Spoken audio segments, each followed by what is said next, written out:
안녕하세요, 내피셜 홀덤입니다. 오늘 영상의 주제는 정말 이런 걸로 폴드해도 되나라는 주제입니다. 인생은 선택의 연속이라는 말이 있듯이 홀덤에서도 매 순간 한 가지를 선택해야 하는 기로를 맞이하게 됩니다. 그리고 그 선택을 되짚어보면서 가끔 후회를 하곤 합니다. 이번 영상은 폴드를 하고 나서 과연 내가 정말 옳은 선택을 했는지에 대해 너무나 애매모호했던 핸들을 담아보겠습니다. 그럼 오늘의 핸드 복귀 시작하겠습니다.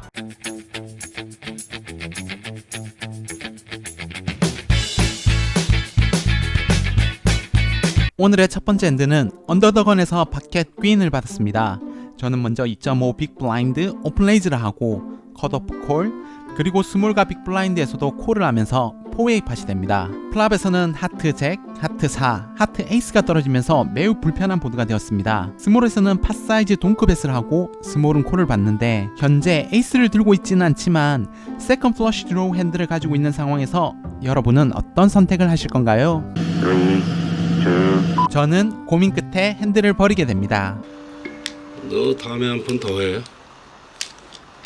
플랍에서 저희 핸드는 세컨 플러시 드로우가 있어 언뜻 보기엔 나쁘지 않아 보이지만 사실상 이도저도 못하는 좋지 않은 상황입니다. 왜냐하면 앞선 두 플레이어 중에서 적어도 한 명은 에이스를 들고 있기에 에이스 X 핸드와 플러시 드로우 싸움에서는 40% 정도 승률밖에 나오지 않을 뿐더러 만약 누군가 킹 하트를 가지고 있고 턴과 리버에서 하트가 한 장 더 떨어진다면 결국 저는 모든 칩을 잃어버리게 될 것이라 생각하였기 때문입니다. 그리고 한 번쯤은 콜을 받을 수 있을 거라 생각할 수도 있지만 제가 콜을 받은 뒤 만약 딥 플레이어인 컷오프 플레이어가 레이즈를 하게 된다면 저는 10 빅 블라인드라는 큰 데드머니를 만들게 될 거라 생각되어 저는 결국 폴드를 결정하였습니다. 여러분들도 카드가 이쁘다고 해서 무작정 콜을 받으시지 말고 팟과 승률에 대해 천천히 생각하시고 신중한 결정을 하시길 바랍니다.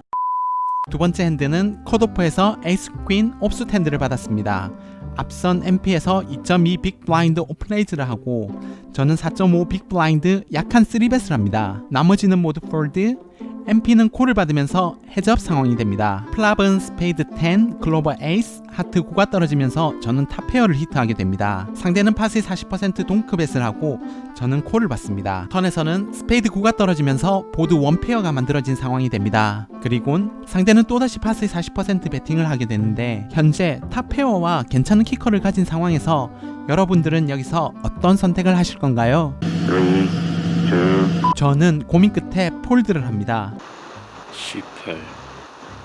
프리플랍에서 약한 3벳을 한 이유는 앞선 오픈레이저의 핸드레인지를 파악하는 동시에 주도권을 가져올 수 있으며 그리고 딥 포지션 플레이어들에게 강한 핸드 이미지를 심어줄 수 있었기 때문입니다. 또한 만약 제가 여기서 콜을 받고 뒤에서 3벳이 나온다면 어정쩡한 상황이 되기에 프리플랍에서 폴드를 하거나 콜을 받은 뒤 플랍에서 떠먹기식의 플레이밖에 할 수밖에 없는 상황을 사전에 방지하기 위함입니다. 플랍에서 상대의 동크벳에 대한 콜은 제가 베스트 핸드일 거라는 확신이 없어 한 번 더 상대의 액션을 보기 위해서였습니다. 턴에서 상대의 계속적인 공격은 퀸 잭 수디과 같은 세미 블러핑일 수도 있지만 반면에 에이스 10 탑 페어 또는 10 셋을 가지고 있을 수 있다고 생각했습니다. 그리고 아무것도 없는 블러핑은 어려울 것이라 예상했으며 여기서 제가 이기고 있을 핸드는 에이스 잭 밖에 없다고 생각하여 저는 결국 폴드를 결정하게 되었습니다. 이번 핸드를 복귀하면서 실수라 느꼈던 부분은 칩을 좀 더 잃더라도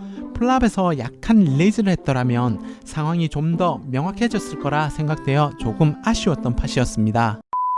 오늘의 마지막 핸드는 빅 블라인드에서 퀸 6 옵스 핸드를 받았습니다. 앞선 포지션에서는 모두 폴드, 스몰 빅 블라인드에서 림프 콜을 하고 저는 여기서 콜을 받습니다. 플랍에서는 스페이드 6, 클로버 5, 클로버 3이 떨어지면서 플러시 드로우 보드가 됩니다. 상대는 먼저 체크, 저는 탑페어로 팟의 35% 배팅을 하고 상대는 콜을 받습니다. 턴에서는 하트 6이 나오면서 저는 6 트리플을 히트하게 됩니다. 상대는 또다시 체크, 그리고 저는 또다시 팟의 60% 더블 배럴을 합니다. 그리곤 이번에도 상대는 콜을 받습니다. 리버에서는 다이아몬드 2가 떨어지면서 매우 불편한 상황이 되었습니다. 여기서 패시브하게 체크만 하던 상대가 먼저 팟의 75% 배팅을 하는데 트리플을 히트하고 있는 상황에서 여기서 여러분은 어떤 선택을 하실 건가요? 저는 고민 끝에 폴드를 합니다. 어저께 딱 좋은 날씨네. 플랍에서는 탑페어 밸류를 살리기 위해 적정 사이즈를 베팅했었고 상대는 림프콜을 했기에 핸드레인지를 좁히기엔 어려움이 있었습니다. 턴에서의 조금 강한 베팅 사이즈는 상대의 핸드를 가늠해 보기 위해서였으며 여기서 상대의 핸드는 5 또는 3을 가진 원페어 핸드가 아니라면 드로우 핸드일 거라고 생각하였습니다. 리버에서 상대의 선 배팅은 쪽남보드에서 블로핑을 시도했다고 보긴 어렵습니다. 왜냐하면 제가 4 또는 6을 들고 있다면 쉽게 콜을 받을 수 있기에 플러시 드로우를 실패한 핸드로 블러핑을 시도하지는 않았을 거라 생각하였습니다. 그리고 5 또는 3을 가진 원페어 핸드로 불편한 상황에서 먼저 배팅을 할 수는 없기에 상대가 4를 가지고 있느냐에 초점을 맞췄습니다. 결국 저는 블러핑보다 4를 가지고 있거나 풀하우스를 메이드한 핸드로 인정하고 여기서 폴드를 결정하게 됩니다. 오늘의 영상은 9폴드라고 생각했던 게임이 플레이가 끝난 후 조금 아쉬움이 남았었던 핸드를 복귀해 보았습니다. 저의 경우에는 이러한 어려운 핸드를 복귀하고 나서 과연 잘했던 플레이인지 아니면 실수를 했던 플레이인지 다소 극단적인 결과를 도출하면서 뇌피셜적인 자극에 빠져들곤 합니다. 분명 핸드 복귀를 하면서 홀덤 공부를 하는 건 좋지만 이번과 같은 흑백 논리적인 결과를 정답으로 확정짓는 것은 좋지 않은 습관이라고 생각합니다. 다른 카드 게임과는 달리 홀덤의 가장 큰 매력 중 하나는 100% 정답이 없다는 점이 아닐까라는 생각을 하면서 오늘의 영상은 여기서 마치도록 하겠습니다. 지금까지 시청해주신 여러분께 감사드립니다.